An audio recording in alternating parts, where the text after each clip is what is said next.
Boyfriend আছে? হ্যাঁ আছে। কি ব্রেকআপ করে দিবেন? এদের এসব ভিডিও যারা হাসা হাসা মনে করেন তাদের এক বালতি সমবেদনা। আজকে এদের বন্ডামিগুলো আমি হারে হারে ফাঁস করবো যে এরা কেমনে ফেক স্ক্রিপ্টেড ভিডিও ডিপ বানায় মানুষের বোকাচন্দ্র বানাইতেছে। এলন একটু দেখেন। বয়ফ্রেন্ডকে কল দিয়ে বলবেন বাসা থেকে বিয়ে ঠিক করে বলছি। মাইয়াডার বয়ফ্রেন্ড কিন্তু ঘরে, মাইয়াডার সাথে না, কিন্তু মাইয়াডার জামা কাপড়গুলো একটু ভালো করে লক্ষ্য করেন, ব্যাকগ্রাউন্ডে একটু মনে রাখেন, এখন দেখবেন জাদু হয়ে যাবে গা। আপনারা কি কাপল? জি। জি। কি রে, এর বয়ফ্রেন্ড একটু আগে বাসায় ছিল, কেমনে এক চুটকিতে সেম লোকেশন সেম জামা কাপড়ের মধ্যে সেম জায়গার মধ্যে এসে হাজির হয়ে গেছে গা। চিন্তা করেন কি সস্তা স্ক্রিপ্ট লিখে এরা ভিডিও বানিয়েছে, পাবলিকের হাতে নাতে কট খাই জায়গা। বড় ভাই তোমাদের ব্যবসাতে এখন লাল বাতি আমি জ্বালাই দিমু।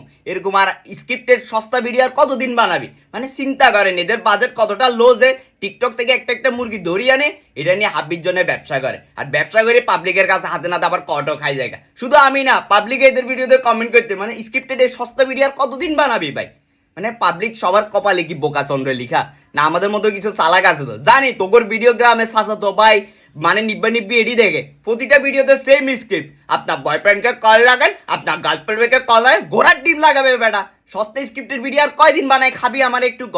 ব্যবসাতে এখন পকট করে লাল বাতি জ্বালাই দিছি, এবার বুঝ।